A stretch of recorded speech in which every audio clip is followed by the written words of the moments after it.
Hello स्टारियन, star PMT के द्वारा उड़ान टेस्ट सीरीज आपके लिए अरेंज की गई है और इस टेस्ट सीरीज में हम बहुत सारे अच्छे क्वेश्चंस का डिस्कशन कर रहे हैं। आज इसी उड़ान टेस्ट सीरीज से कुछ क्वेश्चंस हम लाए हैं आपके बीच में डिस्कशन के लिए। ये वो क्वेश्चन हैं जिनके कॉन्सेप्ट काफी अच्छे हैं और ये आपको पूरे टॉपिक को रिवाइज करने में काफी मदद करेंगे। और आप देखेंगे इधर उधर जहां भी आप क्वेश्चन को सॉल्व करेंगे तो इनसे रिलेटेड क्वेश्चंस आपको जरूर मिलेंगे। इसी सीक्वेंस में आज एक क्वेश्चन का डिस्कशन कर रहे हैं, ये SN2 मैकेनिज्म से रिलेटेड है। क्वेश्चन है the relative reactivity of the following halides towards SN2 follows the order. SN2 का ऑर्डर पूछा जा रहा है आपसे और ये सिस्टम दिए हुए हैं। देखिए, ध्यान से देखिए, CH3CO CH2Cl, CH3 CH2Cl, CH3O CH2Cl, C6H5 CH2Cl। ठीक है, ये आपके सिस्टम है। पहले वाले को P, दूसरे को Q, तीसरे को R और चौथे को S। और इसमें आपसे SN2 का ऑर्डर पूछा जा रहा है। अब अगर आप SN2 की नॉर्मल बात सोचें, SN2 तो नॉर्मल फैक्ट आप सबको पता है, SN2 का reactivity order inversely proportional to steric hindrance. और इसके अकॉर्डिंग हम लोग को याद है रिएक्टिविटी ऑर्डर हो जाता है 1 डिग्री, 2 डिग्री, 3 डिग्री। लेकिन यहां आपको एक बात और रिकॉल करनी है। क्या रिकॉल करना है?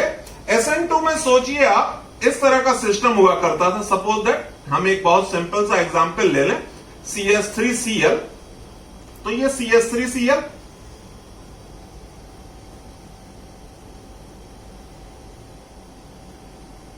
HH।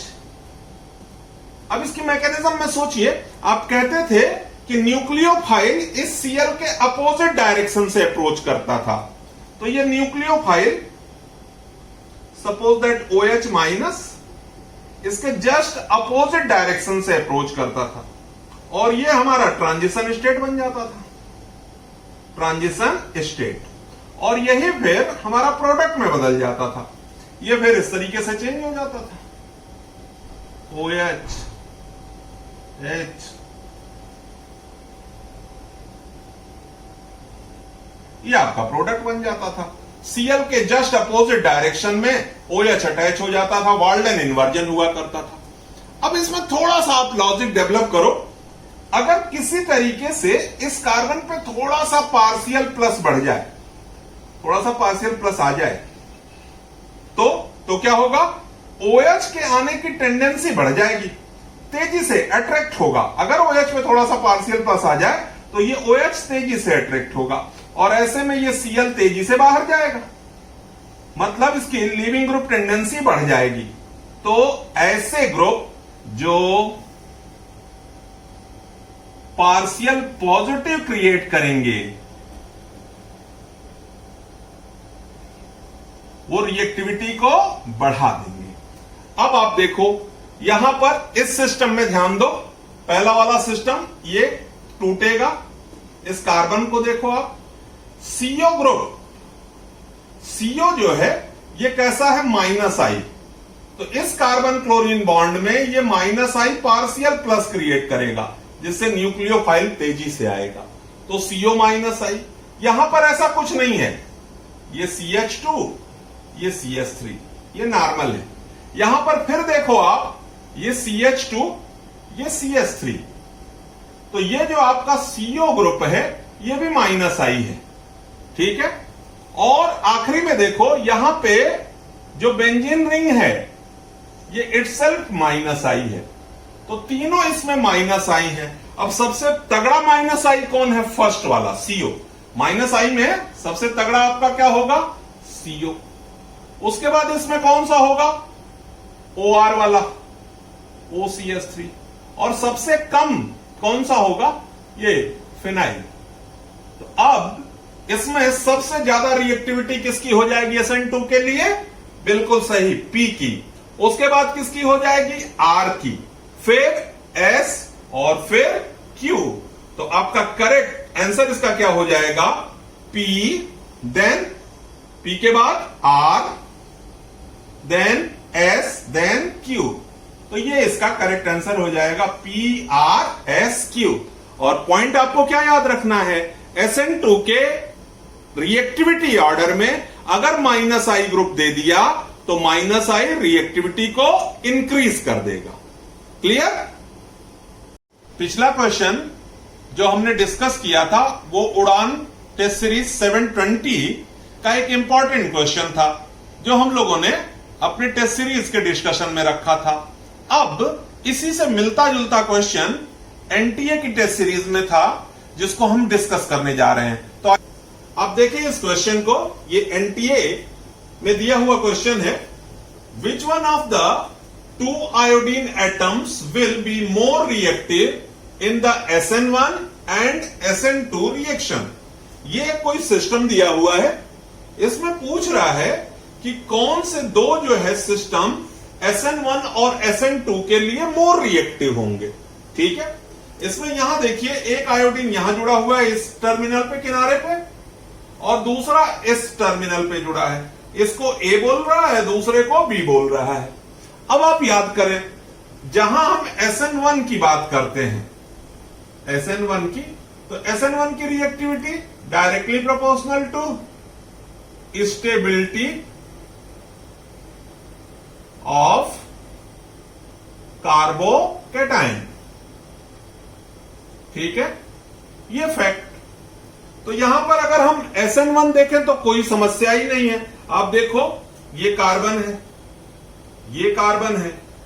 अब अगर यहां इस कार्बन आयोडीन बॉन्ड को आप ब्रेक करो तो ये आपका कार्बन पे प्लस, और इस तरह का ये सिस्टम, इस कार्बन पे प्लस आएगा। ठीक है, इस कार्बन पे प्लस आया और यहां पे डबल बॉन्ड आएगा। तो ये carbon carbon double bond, carbon पे प्लस, मतलब इस सिस्टम पे अगर आप प्लस लगाते हो तो ये रेजोनेंस स्टेबिलाईज होगा, रेजोनेंस स्टेबिलाईज। अच्छा, ये तो ए वाले की बात हो गई जब कार्बोकैटायन बना रहे हो, और बी वाला अगर आप बनाते हो, देखो आप यहां से इसको तोड़ते हो तो इस कार्बन पे प्लस आएगा, ये सिंपली 1 डिग्री का कार्बोकैटायन होगा। तो अब आपसे पूछा जाए कि रेजोनेंस स्टेबिलाईज कार्बोकैटायन और 1 डिग्री में कौन ज्यादा स्टेबल होगा, तो रेजोनेंस वाला। तो इसमें SN1 के लिए कौन सा अच्छा हो गया, फास्टर रिएक्शन देने वाला हो गया A, due to resonance, due to resonance. लेकिन अब हम बात करते हैं SN2 के लिए। यहीं पे ध्यान देने वाली बात थी, जब आप SN2 के लिए देखेंगे तो इस कार्बन के साथ ये कार्बन कार्बन डबल बॉन्ड, ये sp2 कार्बन, ये -I की तरह ट्रीट करेगा। यहां का भी सिस्टम 1 डिग्री, यहां का भी सिस्टम 1 डिग्री है। तो SN2 में डिग्री दोनों की सेम है, लेकिन इसके जस्ट बगल में ये sp2 कार्बन है जो कि -I की तरह से ट्रीट होगा, तो इस पे थोड़ा सा पार्शियल प्लस लगा देगा। अब जब पार्शियल प्लस लगाएगा तो न्यूक्लियोफाइल के आने की टेंडेंसी बढ़ जाएगी और रिएक्टिविटी फास्ट हो जाएगी। तो इसमें SN2 के लिए भी कौन सा सेंटर बेहतर होगा, A। किसकी वजह से, due to presence of sp2 carbon as -I group, as -I group. तो अब आप ऑप्शंस देखें, A will be faster in SN1 reaction but slower in SN2। ये सही नहीं, A will be faster both in SN1 and SN2। यही आपका correct answer हो जाएगा। तो फिर से एक बार फैक्ट आपको क्या याद रखना है, ये याद रखना है कि SN2 की मैकेनिज्म में अगर -I ग्रुप इंट्रोड्यूस कराया जा रहा है तो वो रिएक्टिविटी को इंक्रीज कर देगा। आगे भी हम उड़ान 720 में इस तरह के क्वेश्चंस को डिस्कस करते रहेंगे। धन्यवाद।